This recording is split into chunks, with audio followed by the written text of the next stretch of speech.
Good morning, all of you. I am Dr. Shaheen. आज मैं आपके लिए कुछ इम्पोर्टेंट MCQs लाई हूँ इंग्लिश पेपर से। आपको ऑब्जेक्टिव पैटर्न पे क्वेश्चंस आते हैं एग्जामिनेशन में, इस बेस पे आते हैं। इस तरह से आप एग्जामिनेशन के लिए प्रिपरेशन करते हैं तो आपको काफ़ी बेनिफिट होगी, राइट।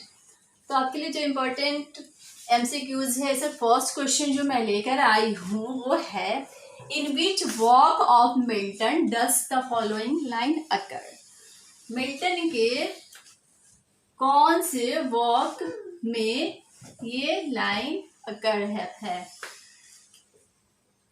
तो आपके पास यहाँ 4 ऑप्शंस हैं। ये है Allegro, Il Penseroso, Paradise Lost and Lycidas. तो आपको पता होना चाहिए, आपको इसके लिए क्या है कि आपको इन सब वॉक्स के बारे में आपको पहले पता होना चाहिए। अगर पढ़े होंगे तभी आपको समझ में आएगा कि ये कौन सा मिल्टन के कौन सा वॉक में ये सेंटेंस है। Okay, which of the following. तो ये जो लाइन है, that with no middle flight to soar, ये तो एलेग्रो में नहीं है, इसमें भी एंसेस्ट्रो में भी नहीं है, लिसिडस में भी नहीं है। ये जो लाइन है, this occurs in paradise lost. अगर आपने पैराडाइज लोस्ट पढ़ा है तो आप इसको आसानी से आंसर दे सकते हैं। इसका आंसर होगा पैराडाइज लोस्ट। पैराडाइज लोस्ट में मिल्टन ने लिखा है, dead with no middle flight to shore. Now I come to second question, who wrote Areopagitica, right. किसने लिखा है ये वॉक।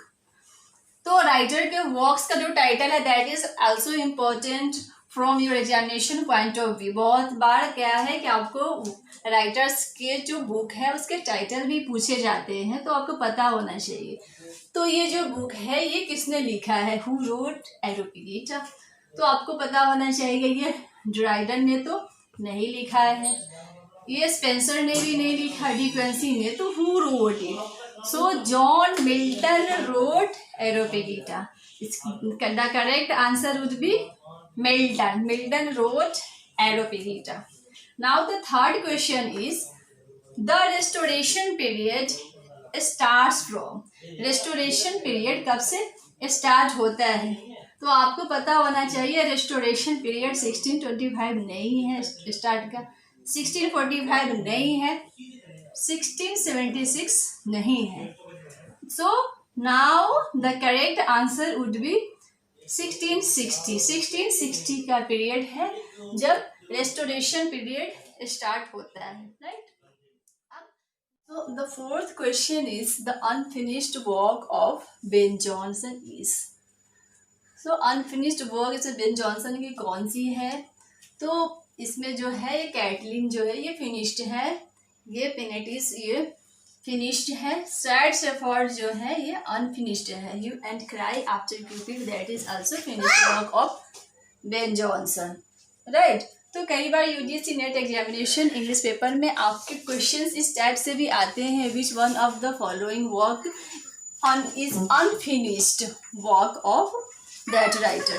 तो कौन उनके जो भी फिनिश्ड वर्क्स है, जो भी अनफिनिश्ड वर्क्स है, उनको आप जरूर एक बार याद रखें। Now the question is, who first use the term metaphysics.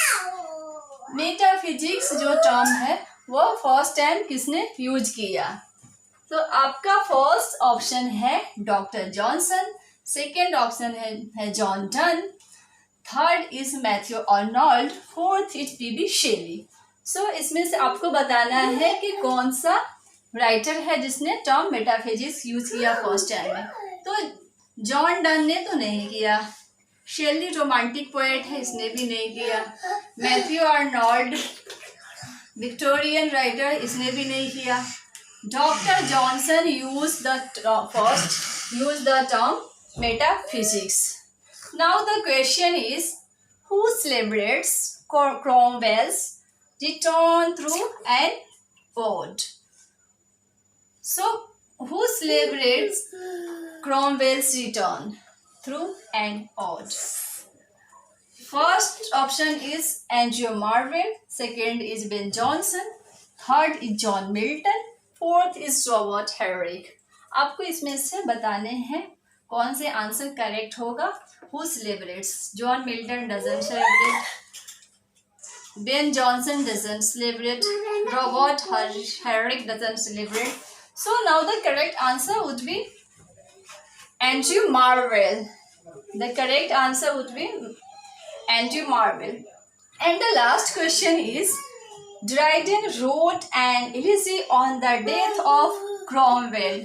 Dryden wrote an elegy on the death of Cromwell, and the title is. So you have also to remember the title of the work as I said earlier.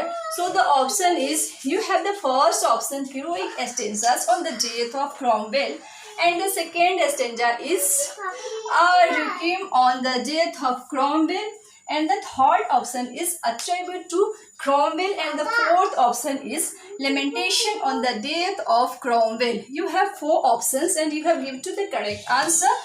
So choose the correct answer. Dryden wrote an elegy on the death of Cromwell. So this is not an ode on Cromwell. This is not an ode on Cromwell, and this is also not an ode on Cromwell. So this is heroic stanzas on the death of Cromwell is the correct answer, which Dryden wrote an elegy on the death of Cromwell. So as I said many times that there are some works titles written by the writers you have to memorize also for the purpose of UGC net. आपको कई बार exam में इस तरह से questions आते हैं कि अगर किसी ने किसी पर और किसी राइटर ने किसी के डेथ पर एलिजी लिखा है उसके टाइटल पर, तो so you have to remember all those.